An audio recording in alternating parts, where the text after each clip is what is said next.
quiero tener el derecho de decidir a dónde van mis fondos de pensiones. Por mi previsión, yo quiero elegir. El producto del trabajo de la clase trabajadora o de todos los ciudadanos lo tenemos que administrar nosotros. Yo quiero que me pregunten en qué sistema quiero colocar mis ahorros previsionales. Estamos en una sociedad democrática, se supone, es mi derecho. Por mi previsión, yo quiero elegir. Hay votos que valen la pena y organizarse y votar en contra de la AFP es uno de ellos.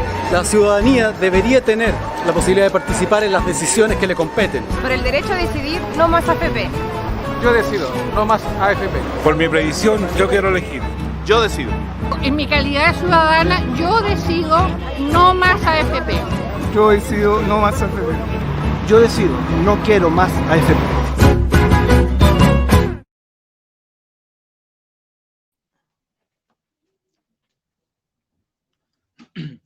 Buenas noches, damos inicio a un nuevo capítulo de distanciamiento físico no social, conversatorios y diálogos en los territorios. En esta oportunidad nos acompaña nuevamente, le agradecemos la visita del diputado Tomás Hirsch, del distrito 11, la compañera Claudia Barruel, perdón, del Frente Sindical, Movimiento por la Unidad Docente, Santiago. ¿Me equivoco, Claudia? O sea, Daniela, perdón. Sí, Daniela, del Movimiento por la Unidad Docente, profesora, dirigente sindical. Perfecto. Como es la tónica, saludamos también a los compañeros y compañeras que están al otro lado del ciberespacio. Agradecemos también las reproducciones, que es el parámetro que tenemos, lo decimos siempre, de acuerdo a cómo nos están, ¿cierto?, palpando del otro lado. El último programa tuvimos más de 12.000 reproducciones, así que estamos bien contentos. Los territorios están dando la discusión de qué sistema queremos para Chile. En la interna hablábamos de dónde estoy transmitiendo, así que estoy transmitiendo en esta oportunidad desde la comuna de Padre Hurtado. Hoy día tuvimos una pequeña actividad en el territorio, fue complejo, pero igual se logró. Así que un saludo a los compañeros y compañeras del comunal que está iniciando Padre Hurtado. Una breve introducción para entrar. En las últimas semanas, en varios medios de comunicación, salió a la luz este tema de que algunos movimientos ciudadanos están, ¿cierto?, planteando que el 90% es mío. Nosotros en el programa anterior develamos que esto viene de la derecha político-empresarial más dura que está en Chile y la cual ya inició, ¿cierto?, un lavado de imagen.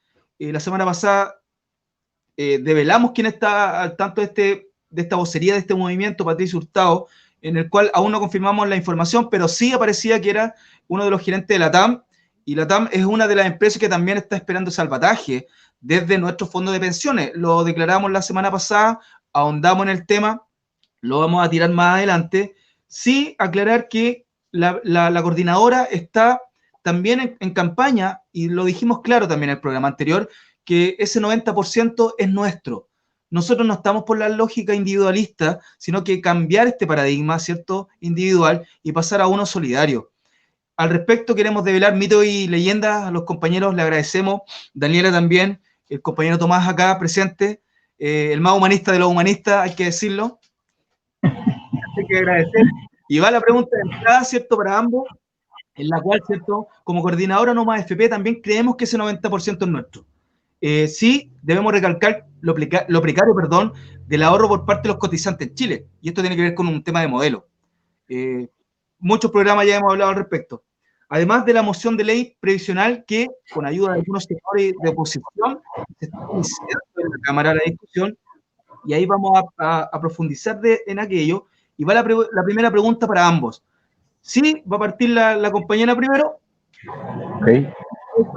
Es súper simple. El 90% es mío. ¿De quién es finalmente este 90%? Pregunta, Claudia, desde tu frente sindical y al colegio de profesores y profesoras que también representa por medio de su movimiento. Parte la compañera y abremos el debate ahí, después nos acompañará el diputado. Sí, yo creo que sin duda, primero agradecer el espacio, me parece que es importantísimo que podamos tener diálogo político crítico entre las y los trabajadores, que es fundamental. La construcción de las propuestas de cambio en el país empiezan a ser desde abajo, ¿verdad? Desde quienes vivimos y sufrimos en muchas ocasiones los avatares de la política pública que se construyen por parte de algunos que nunca han estado ni han sufrido lo que es vivir ser clase trabajadora. Y un segundo elemento es mencionar que evidentemente ese 90% es nuestro y que es muy particular que venga desde la derecha a decir que ese 90% es nuestro, que son los mismos que les costó mucho soltar ese 10%, incluso en situación de crisis y en situación de pandemia. Entonces, quizás un poco enrostrarle y devolverle esa misma consigna a la derecha y decirle, sí, ese 90% es nuestro, qué bueno que lo recuerden, porque hoy día está tomado y apoderado no solo por las AFP, sino por los grandes poderes económicos que utilizan nuestra propia plata y que finalmente terminan prestándonos nuestra propia plata en créditos hipotecarios, incluso en muchas ocasiones en créditos de consumo. Entonces, como reafirmar la frase y devolvérsela un poco, devolverle la mano a la derecha y decirle, sí, ese 90% es nuestro, pero como clase trabajadora también tenemos una conciencia social y en función de eso es importante no invisibilizar que independiente de que es nuestro, es necesario generar un acuerdo colectivo y poder asegurar, dar seguridad social, y una seguridad social que va en función de alejarnos de estas perspectivas mercantilistas de individualismo que se han establecido hasta ahora. Y desde ahí decir que si bien el 90% es nuestro, debería estar orientado a que desde el colectivo podamos pelear y avanzar en pensiones dignas para todos, porque en la capitalización individual en muchas ocasiones invisibiliza a aquellas que hacen trabajo, por ejemplo, trabajo doméstico reproductivo, y que no pueden tener por su propio ejercicio de trabajo, porque es un trabajo no remunerado para las mujeres que están en casa, por ejemplo, o que están cuidando de sus hijos, tener una pensión digna a final de sus tiempos, que es el periodo en el que deberíamos gozar, ¿verdad?, de descanso. Gracias, Daniela. Diputado, bienvenido a todo esto, nuevamente. ¿Qué tal? ¿Cómo están? Buenas noches a ti, a Daniela y a los que hacen posible este programa, y agradecerles la verdad, porque creo que es muy importante lo que ustedes hacen. Estuve hace parece como 2 meses en el programa, lo retransmitimos nosotros por nuestras redes, después vimos que había tenido decenas de miles de reproducciones, y creo que es porque hay mucho interés en el tema, porque el país entero, las trabajadoras, los trabajadores, los jubilados, los pensionados, todos saben lo importante que es este tema. Esta campaña es bien surrealista, ¿eh? La verdad es que sería para una buena talla, para el Kramer, si no fuera por lo trágico que hay detrás. Que la derecha esté recordándonos que el 90% es nuestro, por supuesto que es nuestro. Sí, gracias por recordarnos. Pero es un nuestro bien particular. Es un 90% que es nuestro, pero que está secuestrado por la AFP, por la derecha.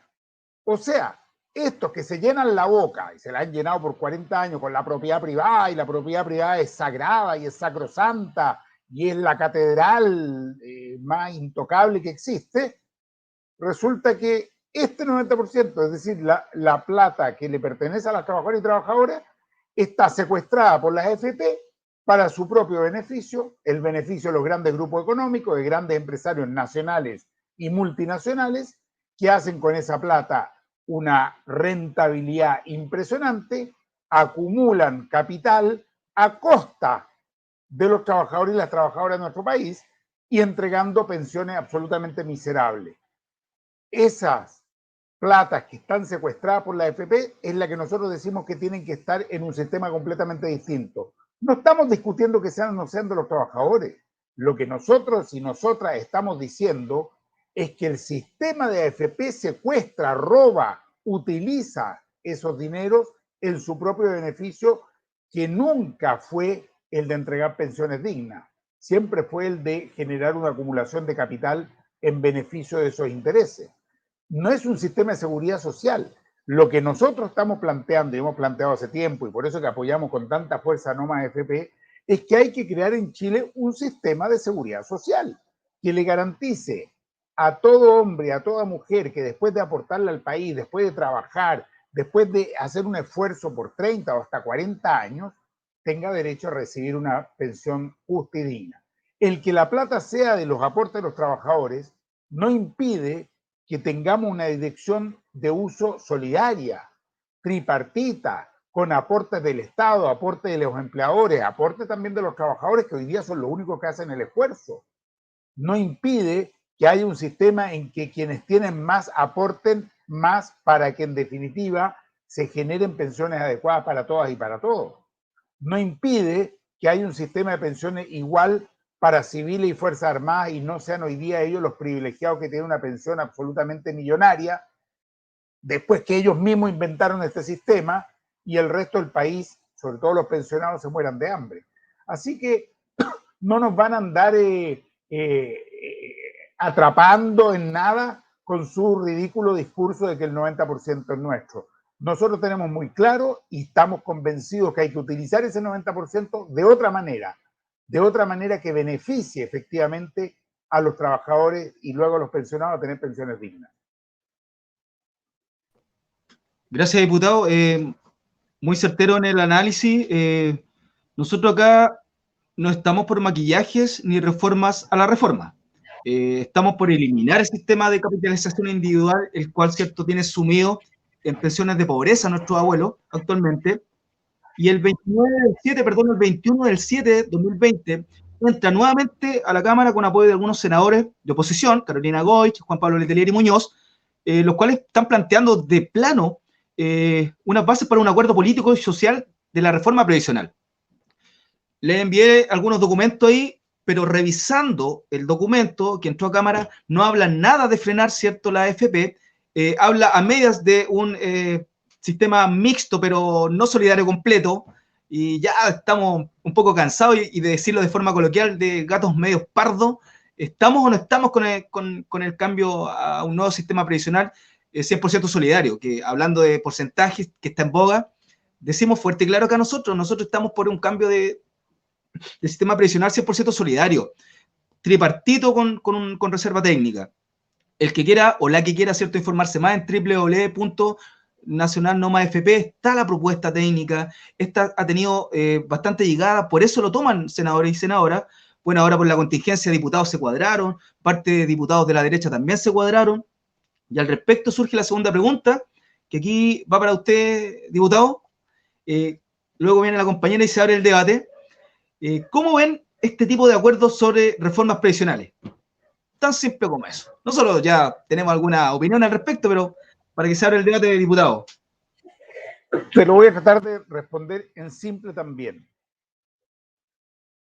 Cuando en Chile se nos echa a perder algo, cuando algo no funciona bien, si yo tengo una bicicleta y no está buena, trato de arreglarla, no me cabe duda. Siempre tratamos de arreglar las cosas, no andamos tirando todo por la borda.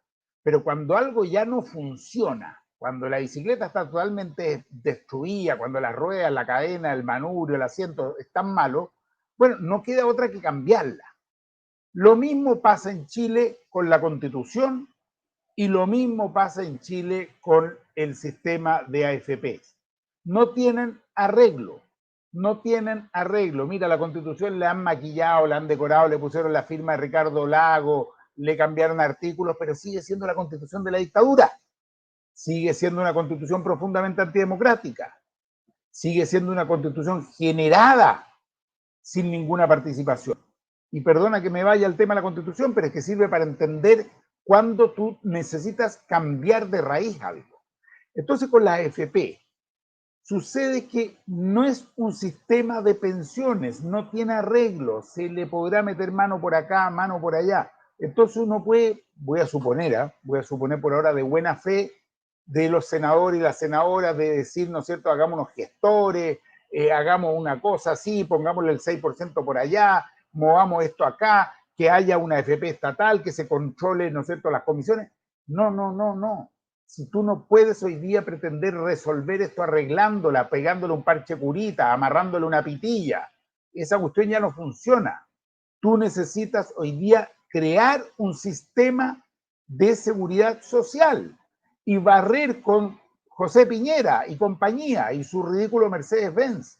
Entendamos, entonces yo no estoy para nada de acuerdo con las propuestas que están haciendo Juan Pablo Letelier y algunos otros senadores y senadoras. Me parece que está la senadora Goich, si no me equivoco, Carolina Goich, ¿no es cierto?, de cambiar la AFP por estos gestores de pensiones y que el 6% adicional vaya directamente a un fondo colectivo. Está bien, puede ser mejor que lo que hay ahora, pero insisto, creo que hoy día la propuesta seria y responsable es la que está haciendo Noma AFP. terminar con este sistema que después de 40 años ha demostrado ser un fracaso total, y no se trata de volver al pasado, sino que con experiencia acumulada en distintos países del mundo, crear un sistema de seguridad social, tal como tú has mencionado, tripartito, solidario, con reserva técnica, tal como han sugerido por lo demás grandes economistas en Chile y en otros países. Gracias, diputado. Compañera Daniela, respecto a la pregunta, ¿cómo ven este tipo de acuerdos sobre la reforma desde su círculo y trabajo sindical y movimiento pedagógico importante que tocaba el senador y se está adelantando a la conversación? Vamos a entrar al momento constituyente. Perdón, senador, mira. No sé si me subiste o me castigaste, pero bueno, en fin. El más humanista, ¿cómo que no? Oiga, respecto al cómo ven ustedes, ¿cierto?, esta reforma previsional. Sí, yo Compañera. primero mencionar que no me extraña que tanto Letelier como Goich estén haciendo lo que se ha hecho normalmente, que es trabajar en base a la Constitución del 80, entendiendo que tiene un sustrato ideológico y que se impuso, y solo trabajar en base a eso a medida de ir reformándolo y no hacer un cambio desde base, un cambio estructural, que sería la derogación del decreto de ley 3500. Y ese es un primer elemento. Entonces, más allá de que no esté de acuerdo con la propuesta con la contrapropuesta que se está haciendo por parte de ellos en la comisión de trabajo, decir que no me extraña tampoco que esa sea la forma de avanzar o en la que pretenden avanzar. Y por otro lado, decir que más allá como de las formas que se quieran hacer, los lugares donde se quiera meter manos para poder ir cambiando y aumentar el pilar solidario, aquí hay un problema esencial, que es la capitalización individual. Y que esta capitalización individual hasta la fecha, para quien ha servido y para quien ha sido útil, de alguna forma es solo para los grandes poderes económicos. Y cuando ganan, comillas, ganamos todos, pero cuando pierden, perdemos nosotros y nosotras. Entonces, también yo creo que ahí es interesante ver que de alguna forma, dentro de lo que se está proponiendo, se establece como unos grupos como gestores de fondos, y estos gestores de fondos que no se explica muy bien o no se queda claro en profundidad, ¿verdad? Como entiendo que van a ser licitados. Sin embargo, yo pudiera pensar rápidamente y sin mala intención, solo desde la duda, si estos gestores de fondos van a trabajar de la misma forma que trabaja la AFP. Y si van a trabajar de la misma forma en que trabaja la AFP, entonces lo único que estamos haciendo es maquillar un poco el funcionamiento que tenemos hoy día y no avanzar en un sistema completamente nuevo. Por ahí lo decía Jorge Briones en un comentario. Definitivamente, la opción que está levantando la coordinadora en No Más AFP es la única opción viable, fundamentada. Sabemos que hay apoyo de grupos técnicos ahí también que han estado avanzando en poder generar esta propuesta, que está en función de generar una nueva institución de seguridad social, ¿verdad?, asociada a un fondo solidario y a un fondo de reserva técnica, pero también porque es una propuesta que se construye desde abajo, que se construye colectivamente, que se construye a pulso, y que lo que viene a hacer es sacar las pensiones de esta lógica de mercado individualista y ubicarla desde el plano de la seguridad social y desde la necesidad de empezar a construir esta seguridad social desde el colectivo. Gracias, Daniela. Muy coherente el análisis que hace y la bajada, porque en varios espacios y territorios estamos dialogando y más pendientes que nunca. Fue increíble la cantidad de miles y miles de personas que han estado pendientes de ese hemiciclo. La gente está hablando de su fondo de pensiones, los territorios se están activando. Parte de este programa inicia por aquello, distanciamiento físico, no social, tiempos de pandemia, conversatorios y debate en el territorio. Aquí estamos diciendo que algunos senadores y diputados deben definirse. Hace ya meses partimos con esa campaña y ofensiva respecto a los medios de comunicación, que no los tenemos al servicio del pueblo. Hay que también develar y que la gente sepa quiénes son los dueños de los medios de comunicación fuertes acá en Chile. Por una parte tenemos a TVN, que es parte del gobierno, porque es un canal estatal, supuestamente. Luego tenemos el Canal 13, ¿cierto?, con el señor Luxic detrás de esto. Quiñenco, una empresa pero colosal acá en Chile. Tenemos a CNN en Chilevisión y los espacios son muy pequeños, o sea, se está dando con el compañero de Fundación Sol, Marcos Kremerman, que ha tratado de permear más allá de la Cámara para que la gente sepa nuestra propuesta y una bajada súper pedagógica. Siguiendo con la línea de la discusión, ahora la pregunta iniciaría la compañera. Con este tipo de reformas y o acuerdos políticos social, de acuerdo a lo que ustedes manejan de información, ¿podremos alcanzar la seguridad social plena? Entendiendo, y aquí centro la pregunta para hacer el hilo, que Chile no tiene y no conoce y no ha vivido lo que es la seguridad social. Grupo etario, lo hemos dicho, entre 60 y 50 hacia abajo, no tenemos idea de qué es la seguridad social. De ahí que la pregunta es, con estos acuerdos políticos y social, de nuevo la palabra acuerdos, ¿podremos alcanzar la seguridad social plena? Compañera Daniela y luego el diputado, por favor. Sí, primero situar un poco también la discusión. Escuchaba en este mismo programa el otro día al abogado Río Seco que mencionaba una frase importante. Decían, 40 años no se había dado la discusión parlamentaria a este nivel.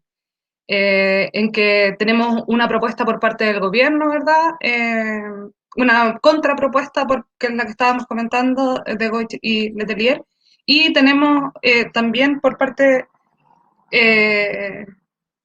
una propuesta que va asesorada o acompañada y que toma principios de No Más FP, que está en la Comisión de Constitución. Y hoy día tenemos la posibilidad real de en este momento como asumir también un rol histórico y hacer un cambio completo. Creo que no hay ningún parche hoy día que nos asegure o que nos dé seguridad social, sino que se hace necesario el cambio completo. Y ese cambio completo está por la derogación del 3.500, pero también está por el proceso de cambio de constitución para poder ir amarrando la seguridad social, no solo en términos de pensiones, sino que en términos de un montón de cuestiones más, que viene a ser la forma en que el neoliberalismo también ha sentado las bases de cómo funciona todo, tanto la educación como las pensiones y como la salud. Y en ese sentido coincido con lo que dices tú, Patricio, como que efectivamente hoy día los chilenos no conocemos la seguridad social y el cambio de pensiones esperamos que sea una forma de avanzar en ello, sin embargo no es lo único que tenemos que cambiar, y de ahí me tomo un poco, y yo sé que es adelantándose también a la necesidad de levantar la posibilidad de hacer estos cambios que están en torno a la seguridad social en todos los espacios y en todo aquello que corresponde al servicio, recuperar esos derechos sociales que nos corresponden y que hoy día están a manos del mercado, ¿verdad? Y en este caso, de cuánta rentabilidad se pueda generar por parte de los grupos económicos de poder. Y finalmente también decir que es importante y es sustancial que esta nueva forma de pensiones tome en cuenta una pensión básica universal que pueda ser igualable, ¿verdad?, con un ingreso mínimo que nos pueda entregar esta seguridad social y tomar el tema de género como un elemento sustancial. Hoy día tenemos una brecha gigante entre las trabajadoras y los trabajadores, precisamente porque con el ánimo de universalizar se ha invisibilizado que las mujeres en muchas ocasiones tienen que salir de sus espacios de trabajo para poder cumplir con labores reproductivas, cuidar a sus hijos, cuidar al hogar, que el resto de la familia siga trabajando, ¿verdad? Y eso ha impedido que ellas puedan acceder a una pensión digna. Y hoy día necesitamos un cambio que entregue, que reconozca el trabajo doméstico, que reconozca el trabajo reproductivo, porque hoy día sin ellas probablemente ninguno de nosotros estaríamos acá, y porque precisamente son las que se ven más afectadas con el tema de las pensiones, y a pesar de que hacen este trabajo reproductivo y doméstico, que es sustancial, que es fundamental en la sociedad, terminan siendo castigadas con una pensión miserable. Gracias, Daniela. Diputado. A ver, yo creo que... ¿Podremos alcanzar la seguridad social plena? Yo creo que es un desafío grande, pero hoy día más posible que hace algunos años. Hasta hace un tiempo, yo me acuerdo, yo cuando fui candidato presidencial en el 2005 planteaba No Más FP, lo planteé en el debate que tuvimos de candidato y todos me miraban raro, era como, ¿pero por qué? ¿Qué sé yo? Todavía eran pocas las que estaban pensionadas por el sistema de FP, entonces no se captaba el drama que significaba. Todavía estaba en el aire esa mentira grosera de que se iba a jubilar en el año 2020 con el 100% de tasa de reemplazo. Hoy día, en primer lugar, se le ha hecho evidente a millones de personas que el sistema de AFP es una verdadera estafa. Primera cuestión, que en casi cada familia se conoce a alguien directamente o en el barrio, un vecindario, etcétera, que se ha pensionado por el sistema de AFP y que vive en la miseria. Así que pasó directamente de ser una situación de clase media o, en fin, a estar en la pobreza más brutal y tener que ser apoyado por los familiares. Entonces, hay mucho mayor conciencia y el movimiento No Más AFP ha colaborado en eso de modo espectacularmente bien, con las grandes movilizaciones, con las marchas más importantes que tuvimos ante el estallido social, con ese plebiscito que fue espectacular, que se realizó durante un fin de semana con una participación multitudinaria a favor del cambio de sistema. En segundo lugar, el retiro del 10%, que fue una pelea tremenda, en la cual el gobierno se resistió por todo y se la jugó por apoyar a los grandes dueños de empresas, a los grupos económicos, a las AFP mismas, y salió totalmente trasquilado y derrotado. Incluso sus propios parlamentarios le dieron la espalda cuando se dieron cuenta. Yo no creo que se pusieron buenitos o que de pronto descubrieron que las AFP son malas. No, simplemente vieron que en su distrito el 96% de la ciudadanía estaba a favor del retiro. Entonces, hay un cambio que es importante, que se logró por el movimiento No Más AFP y por este resultado de la reforma constitucional que permite el retiro del 10%. Pero hay una tarea ardua por delante. Yo personalmente soy un convencido de que finalmente en algún minuto vamos a tener un verdadero sistema de seguridad social, pero creo lo siguiente, y lo dejo planteado porque es mi visión. No basta con el cambio a nivel institucional. Esto, siendo yo diputado, estoy convencido que esto no se logra en el Congreso, en la institucionalidad, en el Parlamento. Esto se logra por organización y movilización ciudadana.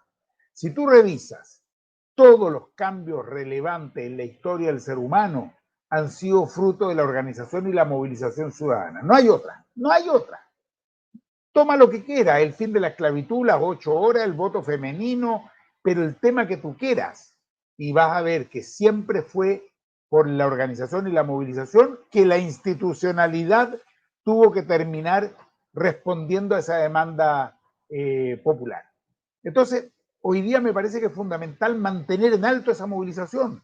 Cuidado, no vayamos a creer que porque el tema ya apareció con el 10% y porque el tema se está discutiendo en el Congreso, esto está resuelto. Esto va a requerir mucha acción, mucha movilización, mucha fuerza social, mucha convergencia, y ahí no me cabe duda que entonces los que están instalados en el poder del Ejecutivo, del Legislativo, van a entender que más les vale avanzar en una transformación estructural del sistema. Esto comienza desde la gente que se organiza y se moviliza, y se produce entonces la transformación a la que se aspira. Estamos transitando a todas luces, por lo que plantea usted, diputado, en un cambio de paradigma. Estamos en un punto de inflexión bastante grande. Anoté algo a la pasada de un compañero, Willy Zavala, que plantea el 18 de octubre es fundamental. Los cambios estructurales quizás no como queríamos esta Asamblea Constituyente originaria, pero estamos en esta, usted lo acaba de decir, lo peor que podemos hacernos ahora es dividirnos, quebrarnos entre todos. Somos clase trabajadora y trabajadores asalariados, no somos privilegiados. Esto de la clase media hay que eliminarlo, sepultarlo. Son capas medias, las cuales, cierto, esta pandemia develó la precariedad que tiene el sistema completo. Bastó que quedaran sin trabajo una persona que ganaba entre 1 millón y 2 millones de pesos y quedó en la pobreza misma. Así que profundizando en la discusión y entrando al desarrollo de este conversatorio y debate, a ambos compañeros nuevamente agradecer, a Daniela, diputado nuevamente acá, presente después de un par de meses. No solo la derecha más dura, ¿cierto?, ha planteado cambios y reformas al actual sistema de capitalización individual, las cuales, ¿cierto?, José Piñera, usted lo dijo delante, diputado, ¿cierto?, hermano del presidente, profundizó el cambio de pensiones es obligatorio, hay que decirlo, ya que está la compañera acá presente de profesores y profesoras. Muchos profesores en la interna nos comentaban, tenían dos opciones ellos, con fusil o sin fusil firman el cambio de pensiones. Y lamentablemente muchos tuvieron que cambiarse del ISP, ¿cierto? O INP en esos años, al actual sistema obligatorio. Felices y Forrado y campañas de la derecha empresarial han señalado que tanto Noma FP y senadores que han apoyado nuestra propuesta, y ahí está el senador Latorre, Navarro, De Oresti, Probosto y Órdenes, mucho mito y mucha leyenda en cuanto que la propuesta es expropiar, robarle al Estado. Ese lenguaje hay que sacarlo. Cuando la derecha se ve perdida, comienza este tipo de ataques desde la ignorancia y ahí toma en cuenta todo, ¿cierto? La población, el mismo discurso. Y ahí va la pregunta. ¿Qué es verdad? ¿Qué es mentira? En cuanto inicio el hilo, que esta campaña empresarial de la derecha es para limpiar imágenes.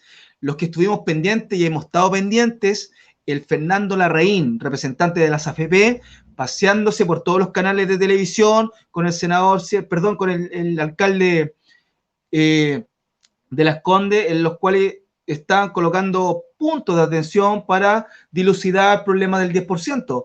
Y aquí tomo palabras de Mañalich, suena un poco cruel. ¿Las AFP se volvieron buenas personas? Creo que no. Así que la pregunta para que inicie la compañera y luego el diputado, al respecto de esto, ¿qué es verdad? ¿Qué es mentira? ¿Se pretende expropiar?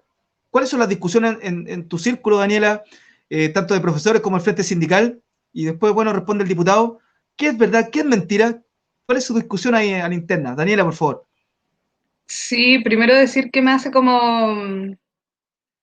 me hace sentido acordarme de esas discusiones cuando se hablaba del divorcio en algún momento y la derecha decía, si aprobamos el divorcio se va a destruir la familia nuclear.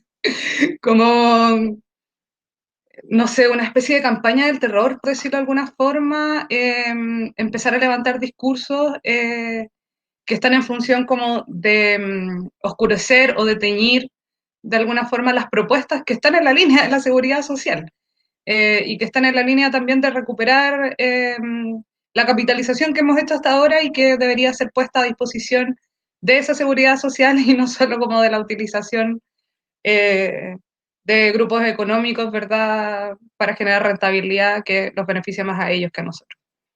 Entonces, y por otro lado, comentar que se habla de que la expropiación cuando se hace alusión al sistema de reparto. Sin embargo, que no se nos olvide que las Fuerzas Armadas en este país tienen un sistema de reparto también y funcionan bajo esas estructuras. Entonces, yo tengo la sensación que es un poco hacer este juego comunicacional, un juego comunicacional que no tiene mucha profundidad en términos de análisis, sino que pretende solo impactar en la opinión pública. Y ahí yo creo que, retomando un poco lo que se mencionaba en el comentario que tú decías, que el 18 de octubre es sustancial.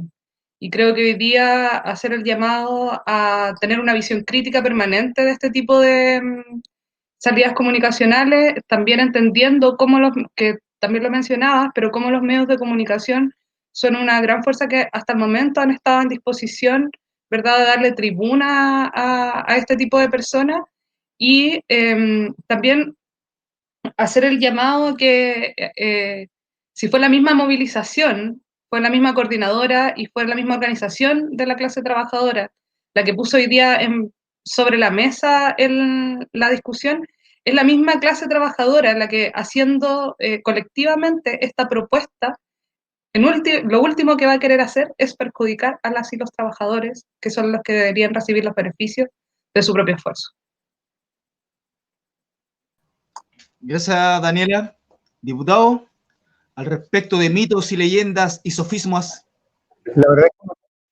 ¿Perdón?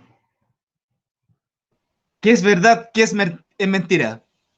Mira, uno podría escribir un tratado de todas las amenazas de ultratumba que ha levantado la derecha cuando sienten el peligro de que se toque alguno de sus intereses o alguno de sus valores o antivalores. las frases son para el bronce y después uno no las puede ni creer. Cuando ya hace muchos años se hablaba del voto de la mujer, en los años 40, estoy diciendo, la derecha se opuso en su momento y planteó que eso iba a generar una desestabilización de la sociedad. Ya en los años 90, cuando se propuso terminar con la diferenciación de hijos, niños naturales, hijos naturales, etc., la derecha se escandalizó y dijo que eso iba a destruir el matrimonio, la familia. Cuando se ha hablado de la adopción homoparental, la derecha dice, pero lo dicen, realmente parece una broma esto, dicen que eso va a volver homosexuales a todos los niños, no sé, unas cosas rarísimas. Bueno, y así siguiendo, es una larga lista. Y con esto de la AFP lo mismo. Y la derecha nunca termina de entender que la campaña del terror les va muy mal, les resulta pésimo. Yo, si fuera asesor comunicacional de ellos, les diría, oiga, inventen algo distinto, porque con el plebiscito lo mismo, siempre con la campaña del terror, y pucha, llegan a dar pena porque les va mal, les va muy mal. Entonces, ahora están con el cuento de que te van a expropiar tu plata. No, si nadie está hablando de esa tontera, si eso es pero no resiste ningún análisis, ningún análisis. Cuando uno habla de un sistema solidario, cuando uno habla de un sistema tripartito, cuando uno habla de un sistema con reserva técnica, está hablando de cosas serias. No está hablando de, entonces, prestarse para tener que responderle esa tontera, la verdad es que da un poco lata, pero insisten, insisten en el Congreso, en el Senado, en la Cámara de Diputados, en los editoriales, tal como tú decías recién, manejan y tienen a su disposición los grandes medios de comunicación totalmente a su servicio. Entonces, van llenando de estos mitos, leyendas, que en realidad son más que nada mentiras, fake news, manipulación de la información, campaña del terror, que no tiene ningún asidero en la realidad. En la propuesta de Noma AFP, en la propuesta que han hecho economistas serios, que ha hecho Senda, que ha hecho la Fundación Sol, que incluso se hicieron en la Comisión Bravo, hay planteos muy sólidos, muy serios, muy fundamentados. Hay sistemas como el uruguayo, como otros, que han buscado mecanismos, ¿no es cierto?, que permiten integración de distintos sistemas. Entonces, por favor, sentémonos en una mesa a trabajar seriamente en el diseño de un sistema, que tampoco es inventar el café con leche, si hay experiencia ya acumulada. Así que la verdad es que esos mitos que instala la derecha hoy día no convencen ni siquiera a un cabro chico. Todas y todos sabemos perfectamente que no estamos hablando de ninguna forma de expropiación, sino que estamos hablando de un sistema serio, adecuado, que genere pensiones justas a quienes han aportado al país por tanto tiempo. Gracias, diputado. Algunos mensajes desde el ciberespacio. Matías Castro planteaba el titular que tenía el Mercurio de la época, en cuánto íbamos a llegar el 2020 al 100% del sueldo. Ahí está Matías Castro. Realmente es vergonzoso y penoso, diputado. Daniela, tú que lo vives a diario ahí, hay colegas que después de 35 o 40 años de ejercicio terminan con mucho esfuerzo, especializaciones, en mi caso lo mismo, tú igual, Daniela, que tenemos que pagar un magíster más de 3 millones de pesos acá en Chile, y en donde te esforzaste, te perfeccionaste para hacer mejor, ¿cierto?, tu quehacer pedagógico, porque hay un compromiso detrás con la sociedad toda, y el Estado nuevamente te golpea, tú terminas tu tiempo de trabajo y recibes entre 200 y 300 mil pesos. Y algo para la foto. Y no nos olvidemos que esta fotografía del titular del Mercurio fue hace mucho tiempo y planteaba que íbamos a tener, ¿cierto?, ese Mercedes-Benz, que a todas luces ya no fue, sino que muy por el contrario, tiene sumido en el borde, ¿cierto?, de la línea de la pobreza, en algunos casos, algunos colegas. Profundizando y cambiando el giro, pero no perdiéndonos en el hilo, con la información que en varios espacios televisivos, ¿cierto?, abiertos, sobre el regreso a la normalidad, Daniela, es una propuesta seria que ya propuso el Mineduc. Está, ¿cierto?, el decreto ley ya en el diario oficial, en el cual tendríamos que regresar si una secretaría ministerial lo ordenara. Aquí tiene la relación que ver, diputado Tomás, con la activación de la economía. propuesta de No Más FP y lo que implica todo este movimiento tiene que ver con todo el mecanismo económico, político y social. Es complejo que la gente lo vaya entendiendo de tal forma en la cual nada está separado, sino que todo está en su conjunto. ¿Cuál es la misión de nosotros, en este caso pedagógico? Develar el cómo vemos este paso a paso.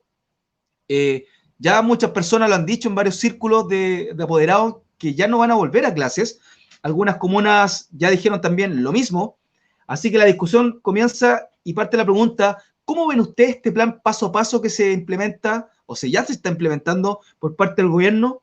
Diputado primero, luego la compañera.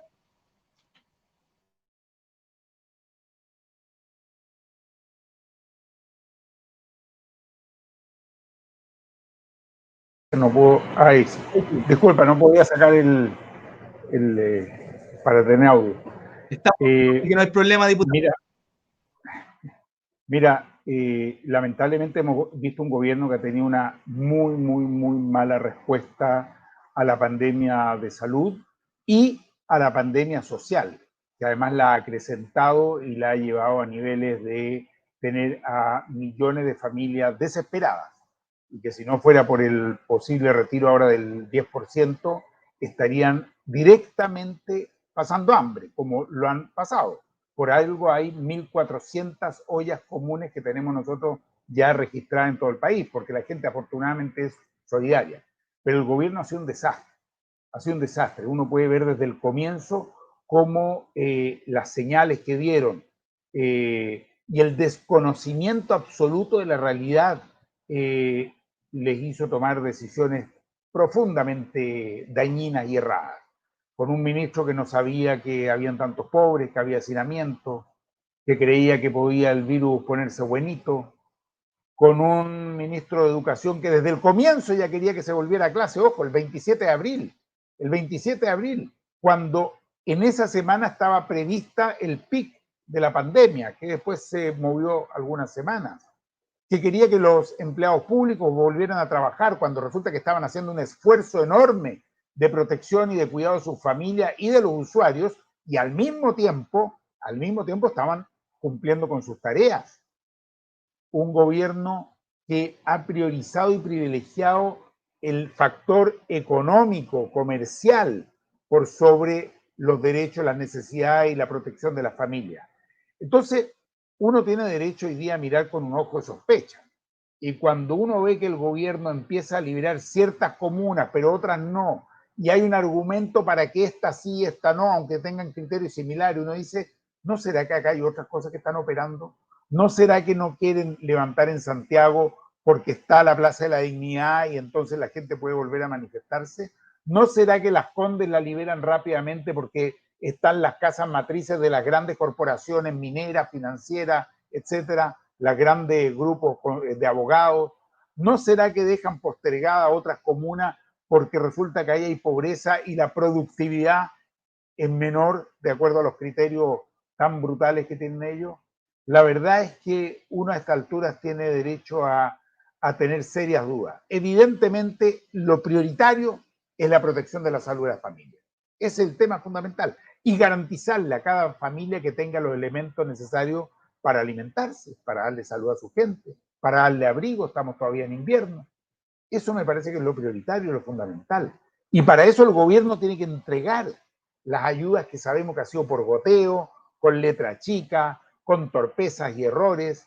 Entonces aquí se requiere un cambio completo de mirada que lamentablemente, y te lo debo decir, lamentablemente, Patricio, no lo veo, no lo he visto y dudo que a esta altura el gobierno lo haga. Así que aquí, francamente, lo que es necesario es seguir cada una y cada uno responsablemente cuidándonos, protegiéndonos, solidarizándonos, de tal modo de poder salir adelante de esta situación tan difícil que estamos viviendo. Gracias, diputado. La pregunta surge y el cambio y giro del conversatorio porque lo que tenemos que nosotros entregar es que nuestra propuesta de millones ya a esta altura es por un cambio total al modelo y paradigma, ya pasar de este individualismo superponiendo, en este caso la pandemia crisis, la salud por la economía. Por eso tiene directa relación todo esto, la visión que tiene, ¿cierto?, la derecha más dura, esta élite político-empresarial, frente, ¿cierto?, a la salud de todos los chilenos y las chilenas. De ahí que surgió la pregunta. ¿Cómo ven ustedes este plan paso a paso, Daniela? Compañera. Sí. Bueno, lo mencionaba antes, que cuando hablamos de seguridad social no podemos hablar solo de pensiones, solo de salud, sino que va de la mano también con la educación y entender la educación como un derecho. Y desde ahí también adherir con lo que se ha planteado hasta el momento. El gobierno hasta la fecha ha tenido un comportamiento negligente con la crisis sanitaria en la que nos encontramos, y aún más negligente es pensar en que hagamos un retorno hoy día a las escuelas y dejar esto un poco a la responsabilidad de los equipos directivos y de la Seremi. Y ahí yo me pregunto, como un primer elemento es qué pasa o qué va a pasar, quién tiene la responsabilidad política en el caso de que algún docente, asistente de la educación, apoderado o estudiante se vea afectado precisamente por llevar a su hijo al colegio, precisamente por asistir al colegio y estar en contacto con alguien contagiado. Yo tengo una experiencia bien particular. Yo creo que los profesores que hemos vivido una muerte de alguna persona dentro de las comunidades educativas sabemos lo fuerte que es y lo difícil que es llevar ese proceso emocionalmente, especialmente en este contexto aún más complejo, donde muchos de nuestros estudiantes ya han vivido la experiencia y están pasando por un momento de duelo. Enfrentarse a una situación de contagio que pueda generar un impacto en la comunidad educativa, si esto llega a pasar, ¿quiénes son los que se van a hacer responsables? ¿Va a ser la Seremi? ¿Va a ser el equipo directivo? ¿Quién va a ser? ¿Va a ser el mismo Ministerio de Educación quien se va a hacer responsable en el caso en que llegue a estar afectado así un profesor o profesora? Yo creo que es un primer elemento que poner sobre la mesa, porque hay que asumir responsabilidades políticas de las decisiones que se están tomando también. Por otro lado, hay una preocupación porque si bien los planes de retorno que se tienen que entregar por parte de los colegios, ya hay colegios que han empezado a elaborar, a hacer un llamado a que estos procesos se hagan de forma participativa. No es un llamado a que regresemos, es un llamado a que trabajemos colaborativamente las comunidades educativas en ver cuál es la mejor forma, en función de los contextos que estamos viviendo, en un regreso cuando tengamos las condiciones sanitarias para hacerlo. Por otro lado, hay cuestiones que tienen que ver con las condiciones laborales que van a tener los docentes y los asistentes de la educación. Entonces, vamos a exponer a los asistentes de la educación a estar haciendo sanitización cada ciertos días dentro del colegio. ¿Bajo qué resguardos se van a hacer ese tipo de sanitización? ¿Cuáles son los elementos que por obligación debería tener las escuelas? Entonces, hoy día, por ejemplo, tenemos el conflicto de que si bien los comités paritarios podrían exigirle a las escuelas que se mantengan algunos instrumentos de higiene y seguridad, por ejemplo, la mascarilla es una orientación, es una recomendación, pero no es una obligación del empleador en este caso. Entonces, bastante poco específico en ese sentido, y si bien hay un kit que se va a entregar en primera instancia por parte de las autoridades pertinentes a las escuelas que reinicien, ese kit se entrega solo una vez y después es el colegio el que tiene que financiar ese proceso. Y sabemos, los que estamos dentro de las escuelas, lo difícil y lo burocrático que es el proceso de financiar también instrumentos que son parte de la seguridad, y en especial ahora que hay nuevas formas de instrumentos, ahora que salieron nuevos decretos que permiten ocupar la ley ISEP para otros instrumentos, o sea, para compra de otros elementos que no eran los que estaban antes. Y además tengo la percepción de que no hay un reparo o no hay consideración de las repercusiones que hay dentro de los círculos familiares de hacer un llamado a volver. Hoy día, a mí me pasa, tengo muchos alumnos que no están viviendo con sus papás, que están viviendo con sus abuelos, porque los papás tienen que ir a trabajar. Están viviendo en otras ciudades o en otras casas. Si ellos en estos momentos tuvieran que volver al colegio, me pasa con mi misma familia. En muchas ocasiones, en mi familia, a mis primos chicos, quien los lleva a la escuela es mi abuelo. Entonces, hoy día vamos a exponer a los abuelos que están haciendo esos traslados a que lleven a los chicos al colegio. Entonces, ahí yo creo que hay consideraciones de daños a terceros que no se están teniendo. Y por último, mencionar que en definitiva no es viable y que creo que las y los docentes tenemos que poner eso sobre la mesa. ¿Podemos regular los espacios en la sala? Sí, efectivamente los podemos regular. Que los chiquillos mantengan 1 metro de distancia por el lugar donde están sentados. Pero no sé si podemos regular, no sé, no podemos regular eso en los pasillos o en los comedores, por ejemplo. ¿Qué pasa? ¿Cómo lo hacemos? Yo no sé, yo creo que no es difícil imaginar cómo es un tercero básico en la hora del recreo.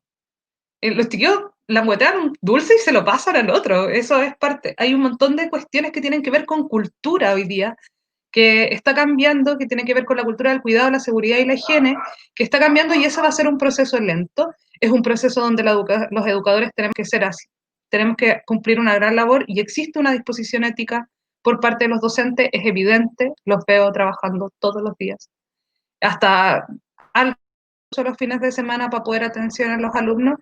Sin embargo, plantear hoy día el regreso me parece que es inviable.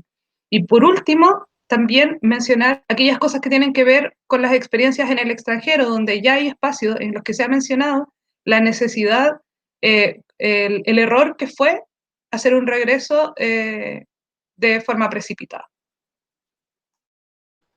Gracias, Daniela. La pregunta surgía y cambio de hilo, pero sin perdernos en el fondo, porque la pregunta era a partir de que hemos construido, no me incluyo, un Estado subsidiario, subvención tras subvención, y por otro lado la mala distribución de lo que es la riqueza de este país.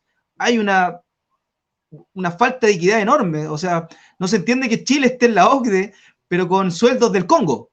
O sea, un ejemplo bastante burdo, pero es real. Países en la OCDE, pero con sueldos del Congo. De ahí que viene la relación directa con este sistema de pensiones nuevo que exige y demanda el país, y con fuerza desde el 18.0 en adelante, porque ya este sistema ya no da para más, porque involucra muchas cosas, solo un elemento. O sea, si la reserva técnica, que se plantea desde la reforma a las pensiones desde No Más AFP, si reinvertiría, ¿cierto?, lo que se gana, el excedente, en obra social, no en una empresa privada, ¿cierto?, que tiene que ver con Enel, que tiene que ver con el retail, que tiene que ver con, ¿cierto?, el sistema financiero total, en su conjunto. Vamos a entrar a la pregunta ya final de cierre, digamos, casi ya, porque ya estamos a punto de terminar el programa casi. Daniela, yo te decía, es una hora tan rápida y pasa volando. Diputado, también, muchas gracias acá. Y vámonos a la pregunta última y final, que tiene que ver con nuestra coordinadora de Frente de Trabajadores y Trabajadoras. ¿Qué creen ustedes que debiese hacer la coordinadora No Más AFP en estos complejos pero desafiantes momentos? Lo hicimos la misma pregunta, ya que nos planteábamos qué viene desde ahora. Si ya sabemos que hay una oposición que está en reformar la reforma de la reforma, ¿cierto?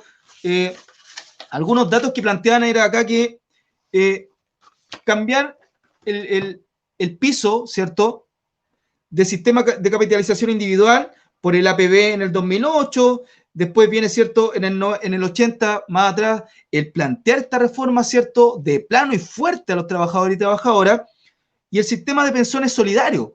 Si bien fueron unos maquillajes buenos, mejoraron al respecto, pero no es la solución. ¿Qué creen ustedes que debiese hacer la coordinadora en estos complejos pero desafiantes momentos? Compañera, Daniela, si quiere partir, o diputado, dejo la pregunta abierta. Daniela. Sí, bueno, primero yo creo que un elemento súper importante es resaltar y recalcar que ha sido la coordinadora la que ha puesto sobre la mesa la discusión. Y independiente de que hoy día la disputa esté siendo en estructuras institucionales, efectivamente se levanta desde el movimiento social, y ahí me parece que hay dos cosas que son esenciales.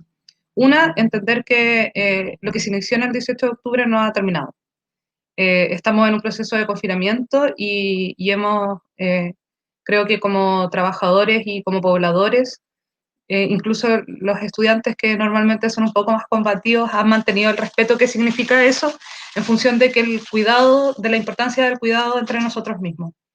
Sin embargo, creer que el proceso de movilización social se terminó en octubre, se terminó ahora, es una ilusión, y se ve y por medio de los cacerolazos, acá desde los balcones los vecinos salen a protestar.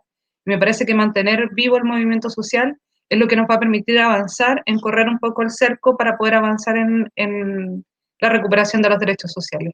Y por otro lado, No Más AFP, me parece que lo que ya ha propuesto, que es la derogación del 3.500 y poder avanzar también en un cambio constitucional, es el camino que se nos viene como desafío tanto a la coordinadora como a la sociedad en su conjunto, especialmente a la clase trabajadora, que somos los que tenemos que recuperar nuestros espacios que se nos han dejado al vaivén del mercado. Gracias, Daniela. Diputado, frente a la pregunta, ¿qué tiene como desafío? Sí. Mira, yo te voy a plantear 5 desafíos que creo que se pueden hacer simultáneamente y que es casi un pedido además a la coordinadora, No Más AFP. En primer lugar, yo creo que hoy día es más necesario que nunca que, yo sé que lo han hecho, pero, y esto que estoy planteando, que presenten con mucha claridad a la población, esta es la propuesta de la coordinadora No Más AFP. Esta es. Pum, pum, pum. ¿Me sigue o no? Una primera tarea fundamental. Hoy día es un buen momento para hacerlo, importante, a millones de personas. Esta es la propuesta de No Más AFP, para contrarrestar, ¿no es cierto?, estas campañas burdas que están haciendo.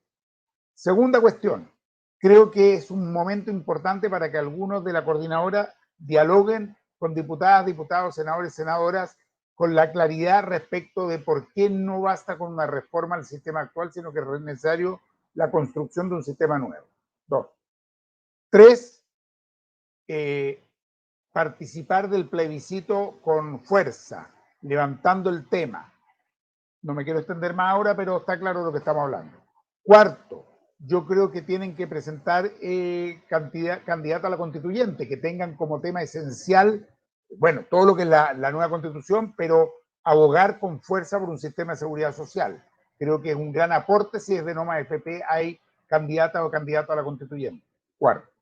Y 5, continuar con el proceso de movilización, porque en esto coincido plenamente con lo que ha dicho recién Daniela. Yo creo que la gente ha sido muy responsable a diferencia de lo que hizo el gobierno, y se ha cuidado, pero nadie se ha desmovilizado. La movilización continúa, la movilización sigue y tiene que seguir.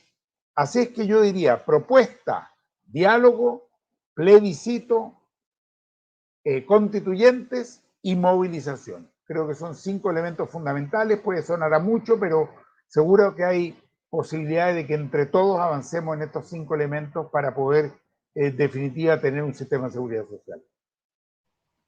Clarificador, sí, lo hemos hecho, diputado, con los cuidados pertinentes.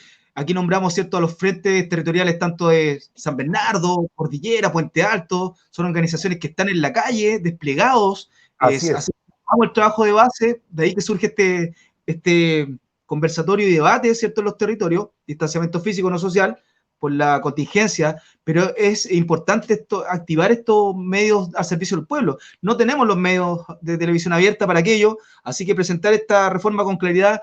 Lo dijimos como colegio de profesores y profesoras, diputados, en las escuelas constituyentes van. Desde aquí en adelante, parte de aquello también, estuvimos en diálogo en Padre Hurtado, es hacerlo, pero hacerlo desde ya. Se hizo una acción también en la feria hoy día, no pudimos estar mucho rato, pero el tiempo que hubo, corto y rápido, y esas son las acciones que podemos, ¿cierto? Ya que plantea el punto 5. Muy bueno, yo sé que lo han estado haciendo, muy bien. Así que frente al autocuidado son esas acciones, y este momento constituyente es el que es. Mucho tiempo atrás, me incluyo, estuvimos por la periferia, ahora tenemos que participar. Piñera fue presidente con un 27%. No puede ser que en esta pasada constituyente no vamos a las urnas. Ahí el poder del pueblo se va a manifestar. Así que yo concuerdo con los 5 puntos, tomo el quinto, que es de la movilización y autocuidado, diputado, y vamos a dar un minuto al cierre. Así que pasó volando el programa, agradecer, ¿cierto?, a los compañeros que están al otro lado del ciberespacio, las reproducciones que se van dando también a los compañeros y compañeras, compartan los medios de comunicación abiertos masivos, a veces son intervenidos, lamentablemente, nos están poniendo piso y cortes a Facebook y a estas redes sociales de masa, pero ahí nosotros estamos para romper el cerco, así que agradecer la presencia de ambos acá, diputados. Daniela, por otro lado, colega, muchas gracias, y damos el minuto al cierre para, ¿cierto?, ya dar un nuevo programa en este momento tan importante de autocuidado. Eso es lo que insistimos desde acá, autocuidado y a no parar la movilización. Compañera Daniela, el minuto al cierre, luego el diputado. Sí, quisiera, agradecer la invitación, pero un poco terminar diciendo que esta búsqueda por derechos sociales y por avance en seguridad social también tiene que estar asociada con nuestros estudiantes y con nuestras estudiantes, y que hoy día el Ministerio habla de equidad en sus documentos y que es importante y es sustancial que avancemos en formas de equidad de aprendizaje y asumamos que hoy día la prioridad, tanto en las comunidades educativas como para los trabajadores de la educación, es mantener un cuidado socioeconómico para todas y todos, que esté en función de reconocer que estamos en un proceso de crisis sanitaria y que la prioridad son las personas y no el mercado. Gracias, Daniela. Diputado, palabra al cierre. Yo solamente agradecerles, por un lado, por invitarme a este diálogo, a esta reflexión, pero sobre todo agradecerles a ustedes por lo que están haciendo, por lo que han hecho durante tanto tiempo. Creo que ha sido muy importante, que ha abierto el futuro, que ha motivado a tantas y tantos a manifestarse, a movilizarse, a comprender que necesitamos un cambio profundo. Así es que solamente valorar lo que se ha hecho y ponerme a disposición de ustedes. Hay mucho por hacer hacia adelante, hay mucho que trabajar, y la verdad es que yo por lo menos estoy en total, absoluta disponibilidad a hacer todo lo que a ustedes les parezca adecuado y que yo pueda colaborar en el Congreso, por cierto, también en el distrito. Hemos estado con los programas que tenemos, hemos dedicado varios ya al tema, hemos estado con sus dirigentes nacionales también en nuestros programas, y queremos seguir haciéndolo porque creemos que esta es una de las causas más importantes que tenemos hoy día en nuestro país. Estamos hablando del corazón del sistema, del modelo económico, del modelo que ha generado esta inequidad tan profunda y tan grande que hay en Chile. Así es que es una tarea grande, pero en la que todas y todos tenemos que estar comprometidos y trabajando juntos. Muchas gracias, y Napo, agradecer la sintonía del otro lado del ciberespacio, que sigan compartiendo, los territorios se deben activar, y me voy a robar 30 segundos para mí, pero sí es para todos y todas. No olvidemos que tenemos que tener la mayor conciencia de todos los presos políticos que están, ¿cierto?, del 18-0.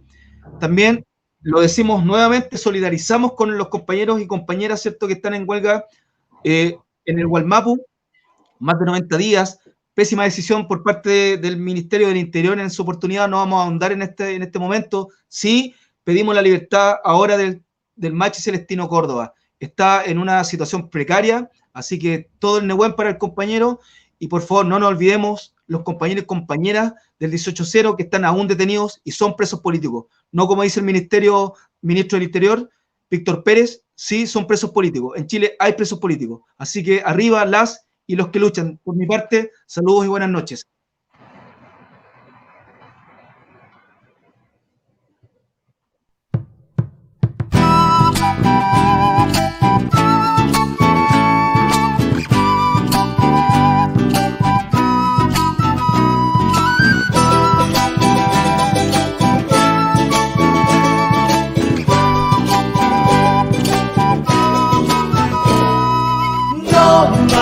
AFP, no más AFP, no más AFP, no más. Quién sabe cuántas cosas ya has dado por perdidas, sabiendo que te esfuerzas luchando por la familia. Es tiempo de valorarte ya que tú aportas a esta tierra. Es tiempo de que recojas los frutos que ya te entrega. Si quieres soluciones debes unirte con fuerza. Cantando este estribillo podrás espantar a las bestias. No más al PP, no más al PP, no más al PP, no más.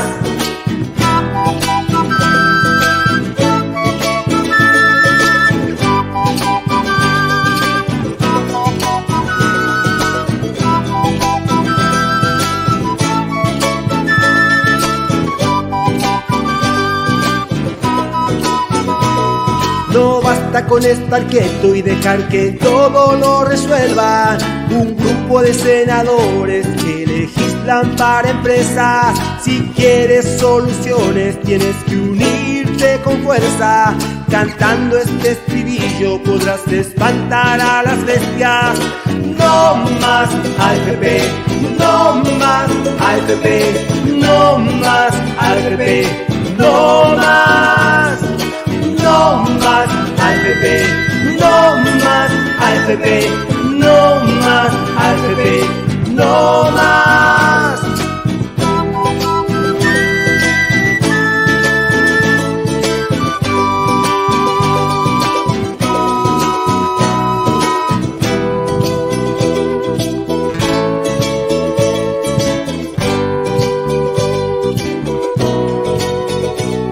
Es tiempo de valorarte ya que tú aportas a esta tierra. Es tiempo de que recojas los frutos que ya te entrega. Si quieres soluciones debes unirte con fuerza.